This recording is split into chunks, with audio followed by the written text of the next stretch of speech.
Transcribed. Ladies and gentlemen, the ringing of that phone bell brings you mystery, adventure. Nero Wolfe's office, Archie Goodwin speaking. What? Oh, Fritz. Yeah, I thought it was the outside line. Yeah? Yes, thanks. I'll be right down, Fritz. Boss, Mr. Wolfe, will you please hurry? You're well aware that it will avail you nothing to hurry me. Why must the world be in such a rush today? But the car, it's downstairs waiting. Fritz is all ready. Let him wait. Isn't it enough that I've agreed against my better judgment to leave the comforts of home to go rushing through the crashing traffic of the city? To a dinner? That should be an inducement. Fritz could have prepared a delicious dinner. He has truffles in the pantry. Well, why did you promise Arthur Merle? You didn't have to accept the invitation. Quite so. He's an old friend. Besides, he does set an excellent table. It's just that I don't like the traffic. Traffic? I know why. It's that awful oxygen in the atmosphere outside. It's not the traffic. Archie, you're talking much too much. I know, boss. I'm impatient. Would you mind giving me some slight indication that you intend to move from that chair? Just as soon as I finish this beer. Sure you wouldn't care for half a dozen sandwiches before we go to dinner? If we were going anywhere other than to Arthur Merle's, I'd agree with you. He's the only person in the world I know of, except myself, of course, who has a proper appreciation and respect for the art of preparing good food.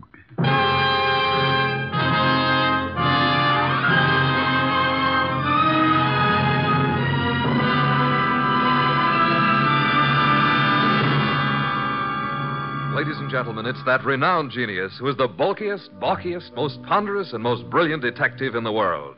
Yes, none other than that chair-borne mass of unpredictable intellect, Nero Wolfe. Created by Rex Stout and brought to you in a new series of adventures over this NBC network in the person of Mr. Sidney Greenstreet.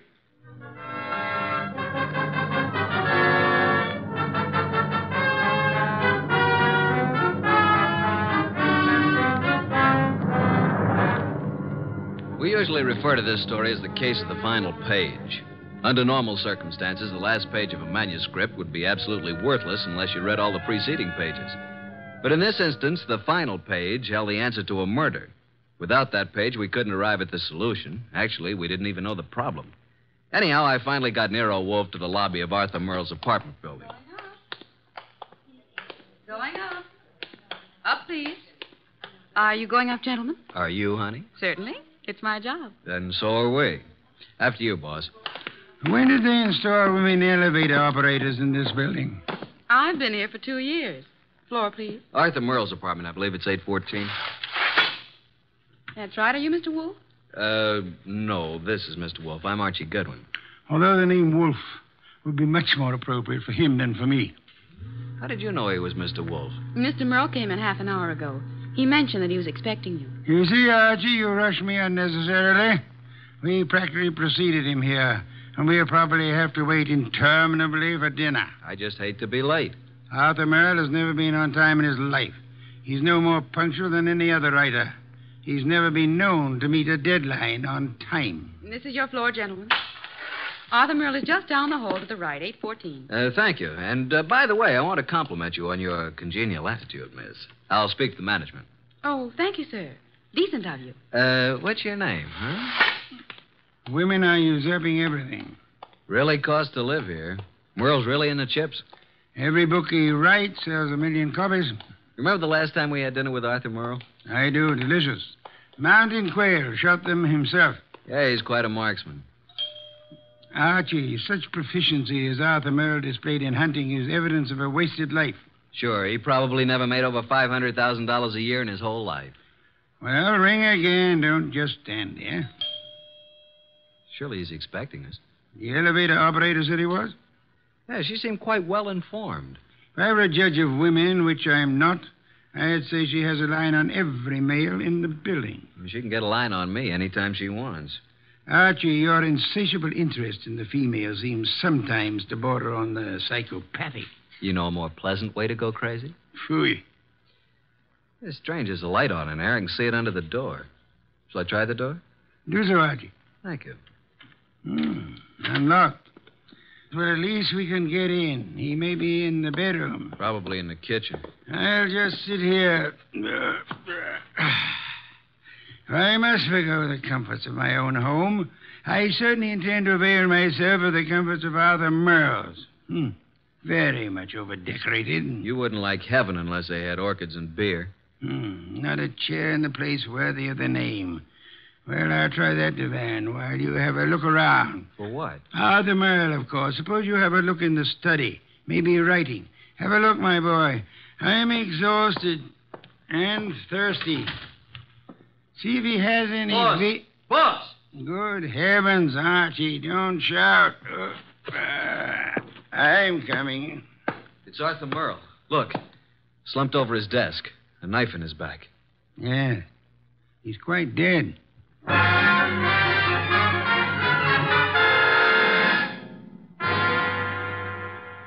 You haven't touched anything. Certainly not. I've been around long enough to know that. Well, you just call Inspector Kramer at homicide. How long do you think he's been dead? I'd say a half hour. From all appearances, yes. And perhaps only 10 minutes. I can't understand it. Why would anyone want to kill Arthur Merle? Everybody liked him. Last man I'd expect such a thing to happen to. The answer is probably a considerable distance from the question, Archie. Inspector Kramer, homicide. Archie Goodwin, Inspector. Just a minute. Nero Wolfe wants to speak to you. Oh, no. Don't tell me you two have stirred up something on a night like this. It's 10 below zero. I'm sorry. Here you are, boss. Hello, Inspector. Yes? What is it this time, Wolf? Find a dead body under Grant's tomb? I'm sorry you'll forgive any apparent failure to find humor in your little witticism. But I'm at Arthur Merle's apartment. I suggest you come here at once.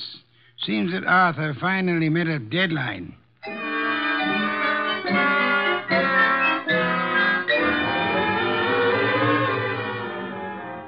So you just walked in here and found Merle dead, huh?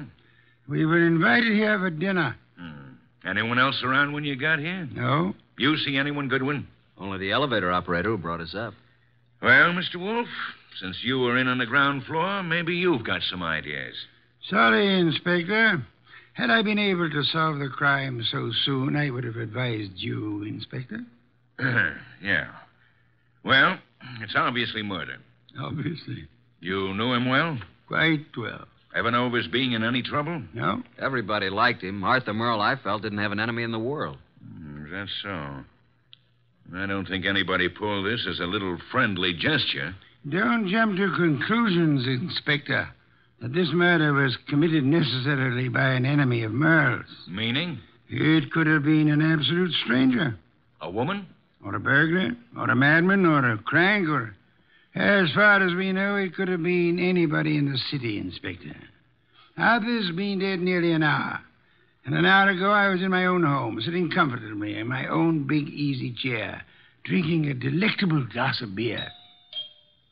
Someone at the door, Archie. Yeah, just a minute. I'll answer that. Mr. Merle? No. Well, is Mr. Merle here? Yes, he's here. But he's not seeing anyone. Well, he's expecting me. I'm from the Serve Right Catering Company. We're ready to serve for 4 here tonight. The dinner has been canceled. Oh, but it's been ordered. Breast of guinea hen, cooked in wine and cloves, delicious. It's prepared and waiting. I'm afraid that I must insist on seeing Mr. Merle. Mr. Merle has been murdered. Well, I'm afraid I must... Murdered? Oh, my goodness, but... Well, in that case, Yes, good evening. Don't you think you might have taken a bit more time with the fellow, Inspector? Why? You might at least have let him serve the dinner. Guinea hen, wine, and cloves sounded positively delectably... Look, I've had dinner. I'm afraid you're too busy, Inspector. So busy that you've just passed up an extremely interesting bit of information. What are you talking about, Wolf? He said he was to serve dinner for 4. Well? Arthur Merle, Archie, and myself are only 3. Well, who else was supposed to be here? A 4th guest who either hasn't arrived yet or who arrived earlier and left. Oh, I see what you mean, Wolf.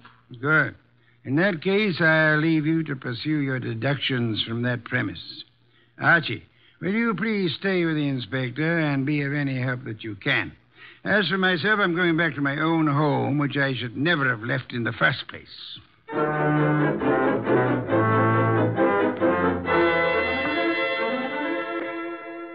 Okay, that finishes the apartment search, Goodwin. And what have we? Nothing, except that Merle had over $300 in his pocket He was wearing a ring worth a couple of $1,000, so it couldn't have been robbery. And I don't think it was premeditated murder. Why not? The weapon. Obviously, if someone had planned on killing Merle, he'd have prepared it better. Used a better weapon than a blunt paper knife. No, as I see it, someone was here before you and Wolfe arrived, and for some reason that person found it necessary to kill Merle, and he did it on the spur of the moment. I'm listening. Well, it's obvious. Merle was slumped over his typewriter. This sheet of paper was in it. He'd been working. May I see it? Yeah. Starbreaker. Strange title. Page 189. He was getting well along with his latest mystery. Apparently. Gregory Thorne slipped the paper into his pocket. It was just an ordinary piece of paper, but Gregory knew its value. Used properly, as Greg knew how to use it, it would be worth $100,000. He walked away briskly, and as he... That's all. Yeah, that's all. Must have been writing. I'd like to read the rest of it. We didn't find any more of it. Any other ideas? No, at the moment we seem to be right where the murderer himself left off. Oh, what is this, open house? Sorry to be so... Oh. Oh, what? I expected to see Mr. Merle. Is he here? Well, who are you? Cynthia Roberts. He expecting you? Well, no. That is... Come on in, Miss Roberts. Thank you. Maybe the young lady's trying to say that he didn't have to expect her. Maybe she felt free to call without advance notice, Inspector. Inspector? What did you want to see Mr. Merle about?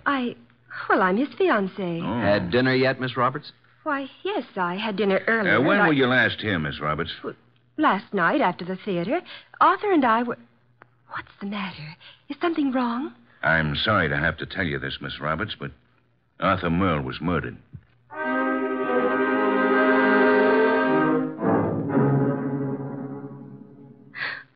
And you say you hadn't talked to Mr. Merle all evening. Is that right, Miss Roberts? Yes, that's right. You didn't have a date with him tonight? Oh, no. Then why did you come here? I told you we were engaged. I just came by, that's all. I see. Any more questions, Inspector? None for the present. How about you, Goodwin? Nope. But maybe Wolfe. Let me call him. Yes, I guess under the circumstances, we can't very well leave him out. Go ahead. Oh, Arthur, I just can't believe it. Why would anyone want to kill him? That, Miss Roberts, is a question we'd all like to know the answer to. Nero Wolfe speaking. Archie, boss, I'm still at Merle's. We haven't found out anything new except that Arthur's fiancée dropped in a few minutes ago. Did she know anything of interest? I don't think so. What does the inspector plan to do about it? Just a minute. He wants to know what you're going to do with her. Well, hold her, of course. He's going to hold her. Let me speak to him. Okay. He wants to talk to you, Inspector. All right. Hello. Inspector, I suggest you let the young lady go. Are you crazy? I haven't got enough suspects in this deal to be letting the hottest one go free. You can't consider her a suspect simply because she knew Arthur. Now, see here, Wolfe. If you go around arresting people at random, you'll suddenly be tipping your hand to the real murderer, admitting that you don't have a real clue to go on. And just what do you suggest? Find a motive, Inspector. Find a motive. Then, if you stumble on a suspect, you'll have some basis for making an arrest. At the moment, I suggest that you let the girl go and tell Archie to stop wasting his time down there and come home at once.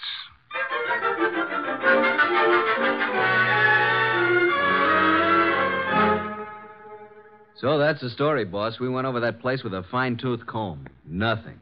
There's not a single suspect. The last person to see Arthur alive was the elevator girl. Correction, Archie. The last person to see Arthur Merle alive was the person who ended his life. Well, I just can't imagine that pretty little elevator gal. You don't solve crimes by imagination, Archie. Then there's Cynthia Roberts, his fiancée. You suspect her? Not exactly, but just suppose she did have a motive. Maybe he threw her over. Wouldn't it have been very clever of her to come back to Arthur's apartment after the police arrived, allegedly looking for her? I thought you were the admirer of the fairer sex, Archie.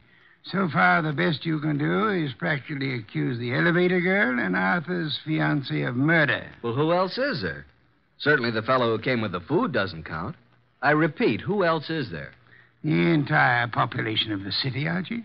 Thanks. Well, that's all I get. Oh, there was something else. What? This. Page 189 of what appears to be Arthur's latest novel. It was in his typewriter. As you can see, he just started the page. Starbreaker. Very interesting. What's the rest of it? That's all we found. What? And there was something missing. Archie, Yes, boss? first thing tomorrow morning, get the address of Mr. Morton, who publishes Arthur's books. Then get over to see him right away.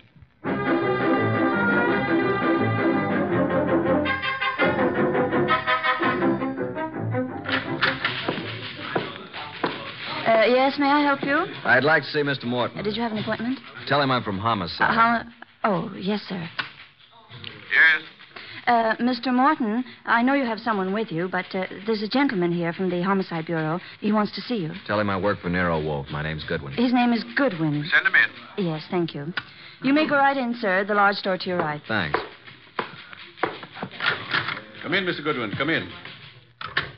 I understand you're from Homicide. Not exactly. I'm Nero Wolfe's assistant. We're working with Inspector Kramer. And what can I do for you? You've heard about Arthur Merle. Yes, I received the word when I came in this morning. It was a great shock. Oh, excuse me, Mr. Goodwin. This gentleman is Henry Childs. How do you do, Mr. Childs? Glad to meet you, Mr. Goodwin. You're with Nero Wolfe? I'm his assistant, man Friday. Mr. Childs is a publicity agent. He handled all publicity for Arthur Merle. I've not only lost an excellent client, but a very good friend. Did you know Mr. Merle? Yes, I'd met him a number of times with Mr. Wolfe. Yes, indeed. Arthur Merle was a great writer and a fine citizen. He'll be missed by millions. Mr. Goodwin, when was the murder discovered? Last night, shortly before dinner. Well, what did the police, what do you think the motive was? Don't know as yet, Mr. Childs. A little early for that. Well, it's certainly a shame. I wanted to ask you a few questions, Mr. Morton, privately. I hope you don't mind, Mr. Childs. Oh, no, not at all. I was about to leave. I'll run along now, Mr. Morton. See you again soon, Mr. Childs. Good morning, gentlemen. Well, Mr. Goodwin, You did a lot of business with Mr. Merle, Mr. Morton? I published every one of his novels for the past 8 years. And you intended to publish his new one, the one he was working on? Yes, we had a contract. The usual agreement between you. Naturally, although I didn't know the story, I was always sure that if Arthur wrote it, it was good. Mr. Merle's name on a novel was a guarantee that it would sell 1 million copies. You don't know what this last one was about? Haven't the faintest idea. We relied completely on Arthur's judgment. Not even any carbon copies, huh? Not that I know of. Why? When Mr. Merle was killed, the only thing missing from his apartment was the novel. The novel? The first 188 pages, all we found of it were a few lines of page 189 in his typewriter. He must have been working on it when the murderer stabbed him.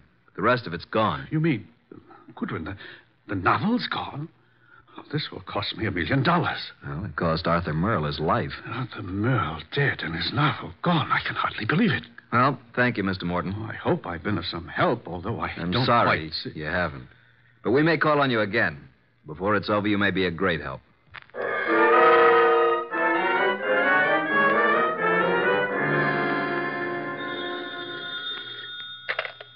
Nero Wolfe speaking. Archie, boss. I just finished with Morton. He doesn't know a thing. Merle never discussed his stories with anyone, and as far as Morton knows, he never made carbons. I see. Where do I go from here, boss? See Cynthia Roberts. Oh, then you haven't dismissed the possibility that she may have had something to do with it. Being his fiancée, she probably knows more about Arthur than anyone else. She may know who the fourth guest was to have been last night. And she also may know what Merle's novel was about. Right, boss. I'm anxious to know what the novel was about, too. I personally don't give a hang what the novel was about.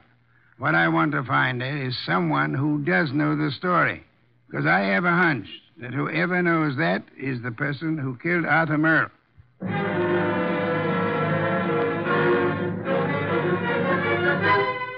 Miss Roberts, I know you want to help us find out who killed Arthur. Oh, yes, of course. I'll do anything. Nero Wolfe and I were invited to have dinner with Arthur Merle last night. Well, I knew he was having friends in for dinner, but I didn't know who they were. Oh, I'm sorry. I hoped you'd know whom he invited. No, he didn't tell me. Miss Roberts, we have reason to believe that there was to have been a fourth person there last night. A fourth? The caterer came to deliver dinner for 4.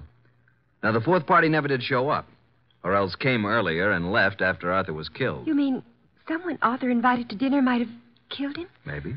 Oh, there's no one that I can think of who bore any ill will toward Arthur. We're convinced that this was done on the spur of the moment. Unpremeditated murder. Arthur Merle suddenly became a threat to someone. Now we've got to find out what the threat was and who was threatened. We'd hoped you could help. I'm sorry. Did he ever discuss his new novel with you? Oh, no, he never talked about his stories until he'd finished them. So his latest mystery contains the answer to an even greater mystery. Unless we find the first, they'll both go unanswered.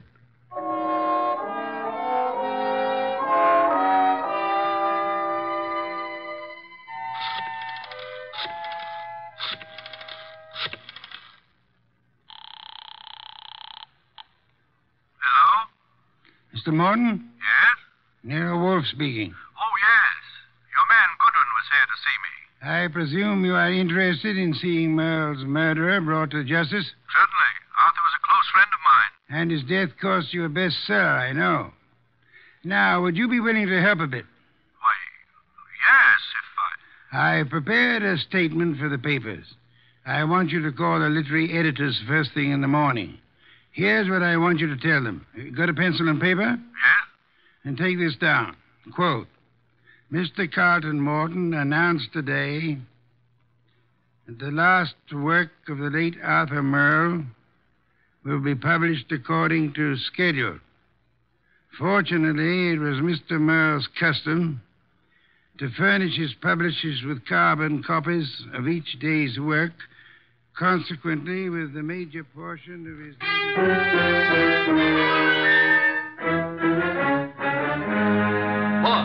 Boss! Good heaven, Archie. Please don't be so loud. Look here. In this morning's paper, why, that rat, he lied to me. That... What on earth are you talking about? That publisher, Morton, he said he didn't have copies of Merle's manuscript, that he didn't know what it was about. And listen to this.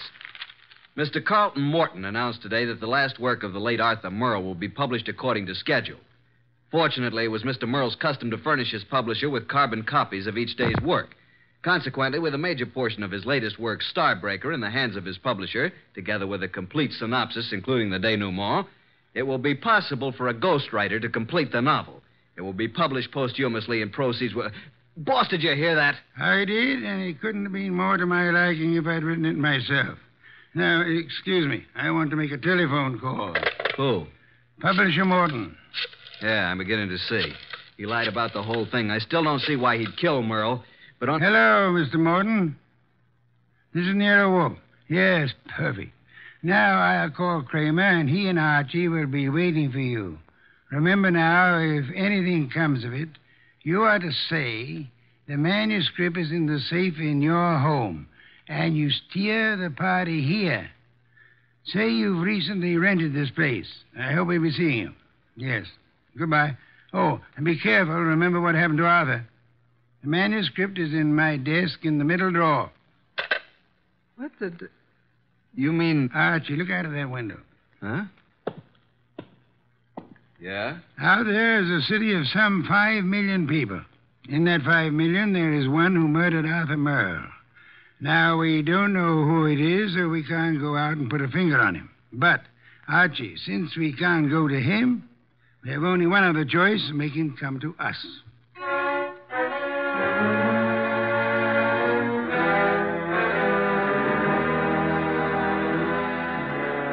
Will you tell me why we're sitting here in the dark in Wolfe's office? Yes, Inspector Kramer. Mr. Wolfe promised us a caller. Mr. Morton is to pretend that he's rented this place recently. Well, who's the caller? Can't tell you until he or she gets here.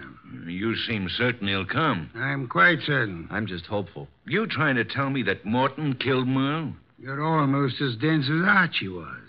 No, Morton didn't do it. Unless Mr. Wolfe is very wrong, which is doubtful, before the night is over, Morton will know who did. And it won't be long until we know, too. You should get on a quiz program. You're so good at guessing games. Shh. Listen. Huh? Someone's coming. A brilliant deduction, my dear Kramer. I hope there are two of them. Inspector, behind these drapes. Quick! I'll get behind the screen. All right, Mr. Morton. So far, you've been very cooperative. Just keep it up. I have no intention of doing otherwise. Your gun has me completely convinced, Mr. Childs. Get the manuscript. Yes, just a moment. It's in my desk. Wait a minute. I thought you said it was in a safe. A mistake, Mr. Childs. I don't have a safe. Shall I get the manuscript? Yes, but no tricks. You be careful. I'm being exceedingly careful, Mr. Childs.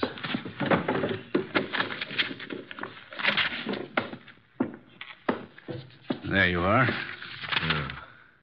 Starbreaker by Arthur Merle. Yes, this is it. Thank you, Mr. Morton. Now, I trust that's all you want of me. I'm sorry. I wish that were true. Unfortunately, you see, it's not the actual novel that I want. Oh? My interest in this copy is the same as it was in the original. And that is? That no one should ever learn the content. I take it you know what it's about, then. Yes. You see, Mr. Merle made the mistake of telling me when I called a bit early at his apartment for dinner last evening. I was forced to deprive him of his life once I learned the storyline of this novel. This story must be kept secret. Why? Most of you people in the publishing business know me as a public relations and publicity agent for several prominent writers. Yes? Actually, I've been as successful as I might in this business. Because a few years ago, I stumbled onto a very neat and foolproof method of blackmail. Unfortunately, Arthur Merle thought of the same thing and based this story on it. If it got out, I'd be exposed and sent to prison. So you can see why I had to stop it, why I had to kill Arthur, and why now I'll have to kill you, too. Oh, Childs, for heaven's sake. The contents of these pages condemn me. You know what's in them. Further, I've confessed to murder to you. You don't think I could let you live after that, do you? Childs, you're insane. I'm sorry that I must repay you for your trouble in such an ungrateful manner. I'm sorry to do this to you, Childs, but I can't... Childs, please, enough! Sorry, Mr. Childs. There wasn't time to ask you to drop the gun. All right, Mr. Childs, get your hands up and stay where you are. Nice going, Mr. Morton. Who are you? That took courage, Mr. Morton. Sorry we had to wait so long, but we had to make Mr. Childs here convict himself. Convict? What do you mean? We've been waiting here for you, behind the drapes all the time. We heard every word. Mr. Childs, you're under arrest. Police? Yes, Mr. Childs. Only one person could have been so anxious over a copy of that novel. That's the person who killed Arthur Merle for the original. And we heard you confess to that. And that's all we need to convict you. We didn't have any proof until we set it up for you to make a second try to cover up for the first. Fortunately, the setup worked. Setup? Take a look at the rest of the manuscript, Mr. Childs. What? Oh, the front page is there, all right, but look at the rest. Why, they're blank. They're just blank pages. You didn't have a copy at all. No, but we certainly got a murderer. Eh, Inspector? Childs! Childs! Stop, Childs! Stop! Well, that's one way to avoid standing trial.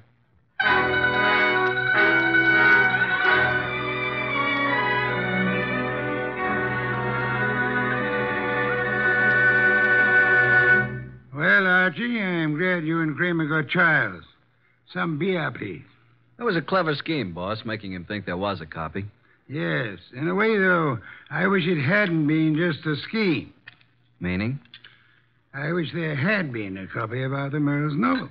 Why? You never read detective stories. No, but I've drummed up so much curiosity over this one, I'd like to know exactly what that blackmail gimmick really was. Good night, Archie.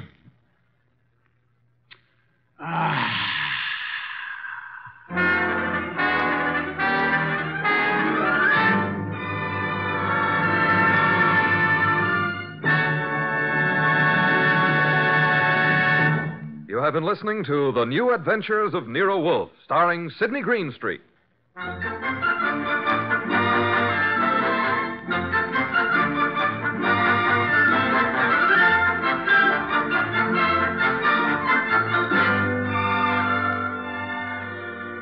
Tonight's transcribed story by Don Arthur was based on the characters created by Rex Stout. This is an Edwin Fadiman production and is directed by J. Donald Wilson. In the cast were Harry Bartell as Archie Goodwin, and Evelyn Eaton, Peter Leeds, Lucille Alex, Marna Keneally, Herb Butterfield, and Bill Johnstone.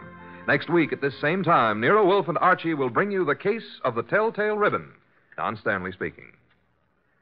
3 chimes mean good times on NBC. There's excitement for you Sunday when talented servicemen compete on The Phil Regan Show. And Sunday on NBC also means another delightful adventure with Cary Grant and Betsy Drake when they star as Mr. and Mrs. Blandings, the proud but bewildered owners of the famous Dream House. The chimes are your invitation every Sunday to Mr. and Mrs. Blandings. Tomorrow for excitement, hear Herbert Marshall in The Man Called X on NBC.